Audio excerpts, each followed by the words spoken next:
Okay, recap for NAL Playdate number 3. This is for the 2022 season stage number 2. First game of the day was XSET versus Parabellum. We're going to talk about that in just a second. I guess first things first.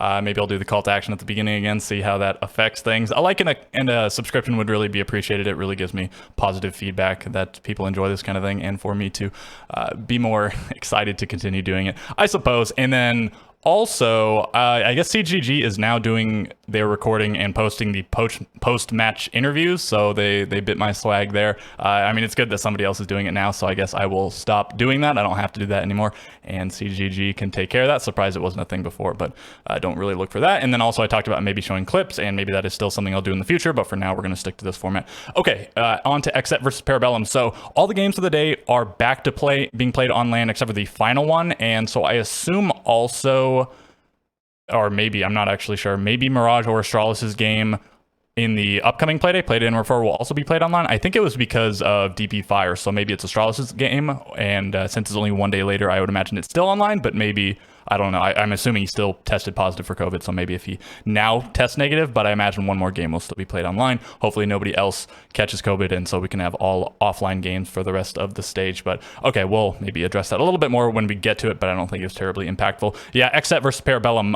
XSET played their first 2 games online, both of their games they played this stage thus far, against SSG and against Mirage, and Parabellum played their previous game online, and that was against Astralis, and they got a victory there. XSET got victories in both of their games, and so I think this was a pretty anticipated match. I think on paper it was one of the better looking, if not just the best looking game for today, and I think it really proved to be that, going all 15 rounds. Quite exciting game. We had another overtime game, and we'll get to that when we get to that. But for now, yeah, round 15 can't really get more exciting, and there were some really clutch plays, and it almost went XSET's way. There was a round in regulation where Kino just started firing a shotgun, and he got 2 players down to both like 10 or fewer health, and then his teammate couldn't clutch it out. It was very close, and that would have propelled XSET to a regulation win, but instead it was a Parabellum overtime win. So the map, Oregon, it seems like a neutral-ish map. XSET really likes this map. Last stage, they 7-0'd Sonics on it, and they didn't get to play it again for quite a long time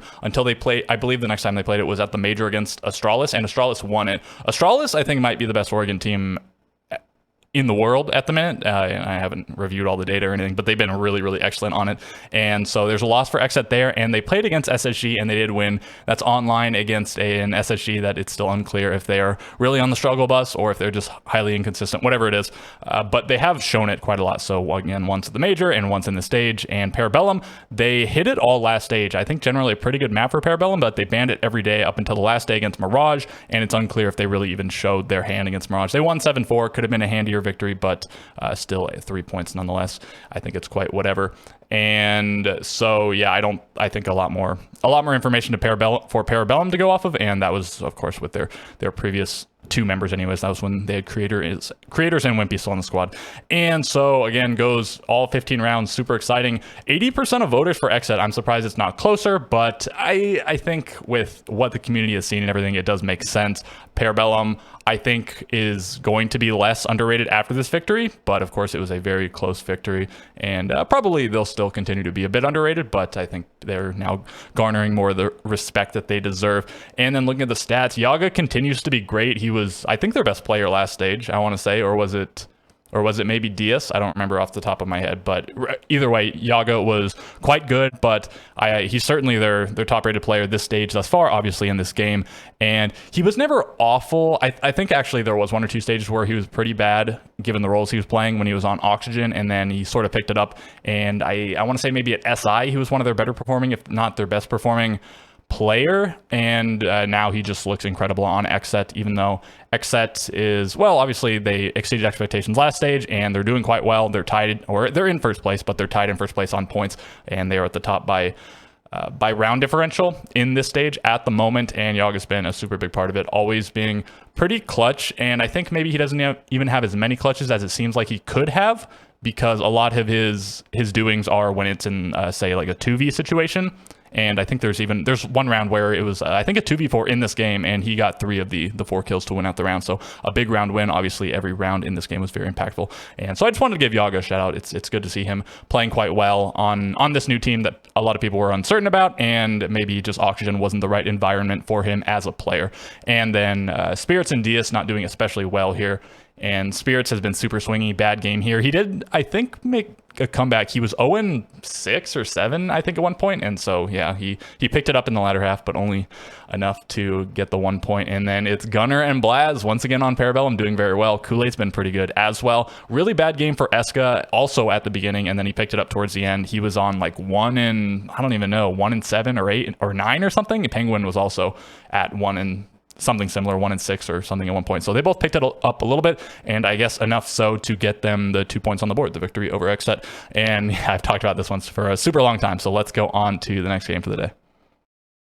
Space Station versus Beast Coast. A bit of a surprising result. Beast Coast taking down Space Station once again, and maybe not the most surprising result in the world given that Beast Coast did beat Space Station last time. It just seemed like they wouldn't repeat having their number, but indeed they do, and it really comes down to Sweater having their number more than anything else. 21 kills coming out from Sweater, just like Spirits dropped 21 against SSG last Tuesday, so I guess SSG just has a little bit of an issue shutting down star power, or I don't know what it is in particular causing SSG to have these issues. A lot of people, myself included, thought that they were really going to turn things around and be quite dominant at this stage, but it's not the case so far. They're really going to have to pick things up if they want to make it to the major. Only 3 points on the board, and that is against Dark Zero, which is solid, and they have, I think, Mirage coming up for the next game, so in theory it should be a pretty easy 3 points. But yeah, with the top teams at 7, 7, 7, and 6 points, there is a lot of work to be done for Space Station, and clearly some sort of issues that they need to resolve.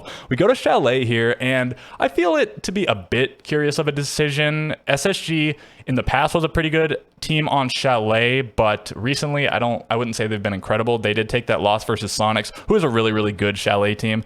I think 2 of their 3 victories last stage, Sonics' victories, that is, were on Chalet, one of them against Space Station. And Beast Coast, I don't know if they're especially known for Chalet either. They seem to like more of Oregon and Bank and whatever, but alternative maps that Space Station could have gone to, I don't think they're really big on. Skyscraper. Bank is where they lost to Beast Coast last time, and I think that probably deterred them from wanting to go there again, even though Space Station quite good on Bank otherwise. And then Oregon, also a map that Beast Coast likes, and then maybe Villa. It's possible, but I mean, I guess they just opted for Chalet. It seems like maybe against Beast Coast, you'd want a slightly more structured map like Villa than Chalet, which it's more about taking your fights.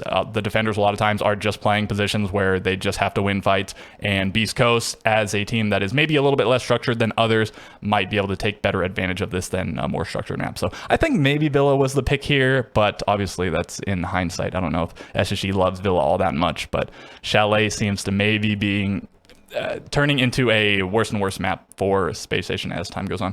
So yeah, I guess 90% for Space Station. Yeah, this was a really big upset, and maybe this would have been even smaller percentage for Beast Coast if they hadn't won last time, but still, you can't really there's not a much bigger underdog situation than 90-10. And then looking at the stats, I mean, it's pretty clear what happened here. Not to discredit the rest of Beast Coast, but obviously if Sweater didn't pop off, this could have been a very different game. And it's not like this was round 15 or even round 12, but Sweater had an ace. He had a 4K. I guess he didn't have any 1vx's, but he had, I think, multi-kills in other rounds as well. Maybe at a second 4K. I think it was just the one, though. But an ace and a 4K, you're basically winning both of those rounds for your team, even though, your team is probably supporting you and whatnot. And then Surf and Slash, both close to that 1.0 rating, and Anthony and Drip really not too far off either. And then over on Space Station, Skies had a really bad game, I think, against XSET, and then a fine game against Dark Zero, and then a pretty good game here as well. Hot and Cold is one of the highest rated players in the league once again. Rampy, Bosco, Fultz. Terrible game from Fultz. You usually don't see too many terrible games from Fultz, even though we haven't lately seen too many pop-off games. Usually not too many terrible ones. And then Bosco, he is playing the Smoke. He's playing the Thermite.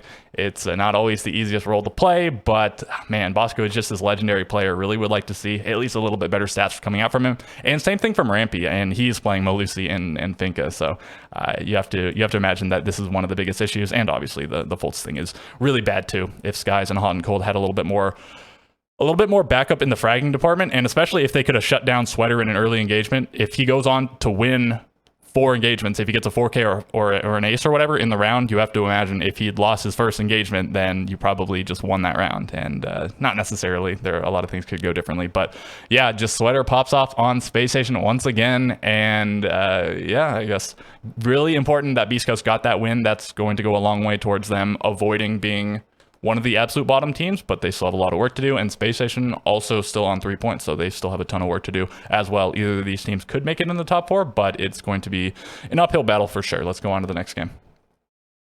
Oxygen versus TSM, third game of the day. They cannot keep getting away with this. 3 comeback victories in a row for Oxygen. So they missed out on a few points, but they are now the only team that has not taken a loss. So TSM and XSET both lost, and they were the other 2 undefeated teams coming into the day. And now Oxygen stands alone on top, but because they missed out on the points, they are tied with TSM and XSET in terms of points.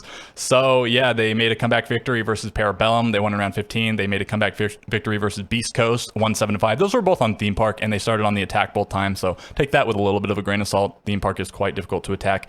And then they play on Bank here, definitely an attacker-sided map now, and they make the comeback. They were down 4-6, and they win 8-6. And even in round, I think it was match point, so it was 6-4. It was that round that they started the comeback in. TSM had a 4v2 advantage, and then they let it slip. I think Foxy got 3 really impactful kills, and then Vertical clutched out the 1v1. I think it was already in the post plant, but yeah, just they managed to do it, and then won 3 really solid rounds from there to collect the 2 points and to win what was also a very exciting game of the day. I think maybe a little bit below the Parabellum versus XSET, because that was just so back and forth and swingy, and this was a little bit of a comeback victory. But yeah, Oxygen showing extreme resilience, and TSM I think showing that they are quite.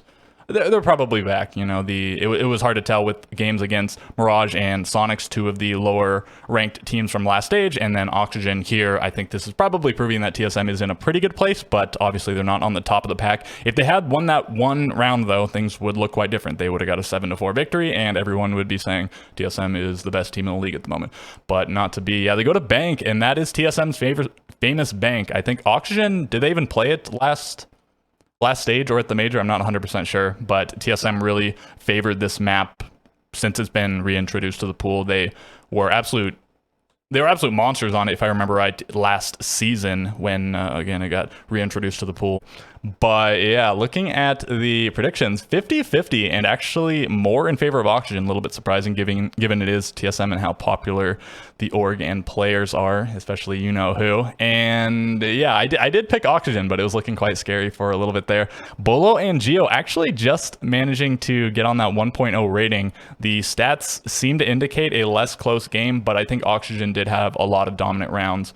Especially those last 3 rounds, only a handful of deaths in each of them. Dream having a pretty bad game here. He is on the rolls where it's probably the most understandable, and then Laxing's kind of whatever. Foxy here in the middle, and it is Vertical and Newers on top. Newers, I think their highest rated player in all of their games, now the highest rated player in the league. His play has been really impressive, and he did get off to a really good start last stage in the first half, and then he fell off in the second half, so we'll see if he repeats that. But for now, he has a pretty big buffer in terms of his stats. I think he's only slightly above 1 player, which is it Hot and Cold? And then he's like quite a bit above the rest of the players. So good for him. We'll see where he and Oxygen go from here, but they are in one of, if not the best position going forward, given the games that they've already played, and so their opponents that they will get to play going forward.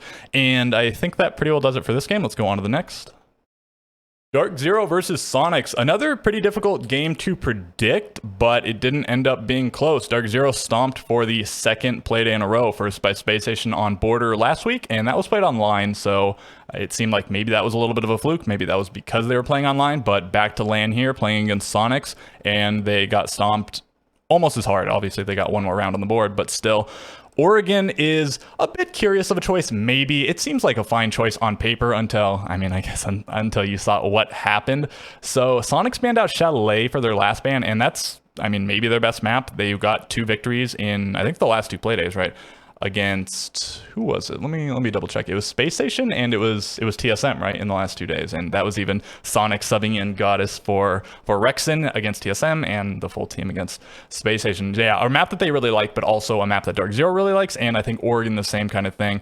Dark Zero having a good bit of success on Oregon overall, maybe a bit mixed, and Sonics really used to like this map. They were quite good at it. They were one of the better, if not the best, Oregon teams at one point, or perhaps multiple points, but not too good on it lately. Looking at last stage, Dark Zero played it against Astralis and they lost it, and they played it against Oxygen and SSG and they won it against both of them. So SSG maybe a little bit more mix of an Oregon team, but generally pretty strong on it. And Oxygen, one of the better, thought of as one of the best Oregon teams in the world.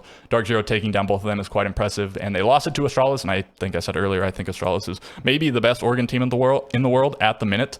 And they played it even against, I think, Liquid at the major, right? Dark Zero, that is, and they took them down. And I think at that time, Liquid was thought of as the best Oregon team in the world, and maybe recontextualize a little bit. So it seemed like a really strong pick for Dark Zero. They also lost it to Astralis at the major. So in 5 plays, I think in stage 1 and at the major, Dark Zero only lost it twice, and it was both against Astralis, so seemed like a really strong map, and Sonic seemed to be struggling on it recently, even if it was a really good map for them in the past. So it's really hard to be like, oh yeah, I mean, probably they'll be good on it again because they used to be, even though they haven't been recently. It seemed like Oregon should have been a pretty good pick, but I guess the reason Sonics were losing on it was not because they're bad at Oregon, but because of their general slump overall, which they seem to be crawling their way out of. So yeah, that I think a bit explains the really good result, and a little bit curious to allow Sonics to have what is perhaps their 2 best maps at the end. They're also pretty good at Clubhouse, and they've shown some willingness to play like Border. But these are perhaps their 2 maps, but again, also pretty good maps for Dark Zero, so maybe not as curious as I may have made it sound. 83%, 5/6 of voters in favor of Dark Zero, and I think it makes a lot of sense. Sonic still only had the 1 point on the board. Dark Zero, reigning major champions, and they did take the puzzling loss to Space Station, but it felt like a bit of a fluke at the time, but it's looking like it is not so much of a fluke as people thought. Looking at the stats, yeah, Grixer popping off as Grixer tends to do. Even when the team had a really bad stage last stage, Grixer's stats were still pretty good, and Kansan continues to be pretty solid as well. Yeti in the middle, it's good to see a little bit better of a game from him. He's been pretty bad this stage thus far, and then Rexen and Super both on the 6 and 6, so you'll notice everyone on Sonics is even or positive, and everyone on Dark Zero is even or negative, so indeed a very big stomping. And then the lowest rated players on Sonics have an equal rating to the highest rated player on Dark Zero. So a thorough drubbing through and through, and Sonics seem to be back, and they seem to be in this battle to make it to the top. There are those teams that need to try to avoid falling out of the top, and then they're sort of in this race. They're on 4 points, and that puts them ahead of Beast Coast and Dark Zero and Space Station, all of which are on 3 points. And all right, I think that's it for this game, and so let's go talk about the final game. Astralis versus Mirage, last game of the day. This is the only game played online. DP Fire, I think, the only player testing positive, and thus is the reason they played online. Mirage maybe is fine with playing online. They did play both their other games online, not that they had especially good results in those games. But I don't think the online thing really changed the result. It was definitely anticipated for Astralis to beat Mirage pretty handily here. And yeah, 7-2. It doesn't get much more dominant. Obviously, they could have gotten only 1 or 0 rounds, but 7-2 is obviously a pretty big beatdown. Go to Theme Park. This is one of the maps that Mirage got a victory on last stage. They had a border win against Beast Coast, and they had a Theme Park win against TSM, and so I guess a map they're relatively comfortable on, but again, I don't think Astralis was especially sweating the map. I think Mirage reluctant to play Skyscraper. Astralis generally pretty good on it, and then we could go down the line, but I don't think the maps are super important here. Talking about Theme Park, though, I think Astralis really good on it. So again, while Mirage maybe is comfortable on it, one of the maps that they did get a win on, Astralis quite good on it. So they played against Beast Coast in the very last playday of last stage, and they played against Parabellum, and they got a 7-4 and a 7-3 respectively to the order I just said it again. Not two exactly premier teams. They got 6th and 7th last stage. They might do better this stage, but at the time they weren't especially impressive. And then they got I think it was a 7-4 victory against Wolves at the Charlotte Major. So again, not any super high profile teams at the time.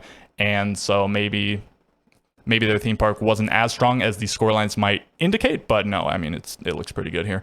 And then I guess, well, yeah, 97%, super dominant. What do you expect? The number one team from last stage versus the last place team from last stage. And Astralis, yeah, it looked like maybe they were slumping, but there were reasons for the fact that they didn't get too many points on the board before with the sickness and the subbing and whatnot. So looking at the stats here, yeah, Marmalade, Melted, Kento doing okay in the stats department. Benji, Mula, and Nick's not doing so well. And then Astralis, yeah, Shuttle popping off here, 11-2, quite good scoreline. And then J-Nano and DP Fire with a bit of green here. Iconic and Forest not doing as well, not doing as much. But I mean, when you win 7-2, who really cares? You didn't have to do much because these guys were doing it all, especially Shuttle. He's got this 1VX over here. We even had a 1VX also from DP Fire, and then only 3 plants in this game, which is whatever. I mean, I guess that's a third of the rounds played, but I think we've seen some theme park games that had quite a lot of plants. And I guess that does it, right? That's all of the games done for the day. And I don't think we'll look at the player stats, but we will take a look at the standings. So let's move over there. All right, here are the standings after playdate number 3. I'll read them off from top to bottom. We have XSET, Oxygen, TSM, Parabellum, Astralis, Sonics, Space Station, Dark Zero, Beast Coast, and Mirage. Mirage and Beast Coast still in the bottom 2 positions. Mirage still having no points. Beast Coast did get 3 points, and so that puts them in a 3-way tie with Dark Zero and Space Station on points. All 3 of these teams have played the other two teams in this tie, and so there is a mini league determined here, I suppose, but round differential is the most important factor in determining the standings when teams are tied. Space Station has the best round differential, puts them on top, and then Dark Zero and Beast Coast have identical round differentials, but Dark Zero has the head-to-head over Beast Coast, so that determines the order there. All 3 of these teams in a little bit precarious of a position going forward. It's a little bit tough for them to make it into the top 4 at the moment. They're going to need to do so over the course of a few days because the top 3 teams are all over 1 game's worth of points ahead of them, and then the 4th place team is exactly 1 game's worth of points ahead of them. And so in the next playday, we do have Space Station versus Mirage, so they could easily get 3 points there. We have, what else? Dark Zero versus Parabellum. So if Dark Zero beats Parabellum, and especially if they do it dominantly, they could pass them. They could tie them on points and then pass them in terms of round differential. We have TSM up against Astralis, so that's good potential for Astralis. If Astralis gets the full 3 points, they'll certainly hop over TSM, and then we'll see what happens with these other 2. XSET plays against Beast Coast, and Oxygen plays against Sonic. So yeah, I guess none of these top 4 teams playing against each other. So if, say, all 4 of these teams lose and these teams pretty much all win, we could have a much closer standings after the next playdate. Sonics and Astralis in a good position to jump into that top 4, and Parabellum, TSM, Oxygen, XSET, they're certainly going to need to keep winning to maintain that lead. And so I guess that pretty much does it. I did the call to action at the beginning, so with all of this being said, I will catch you guys in the next video.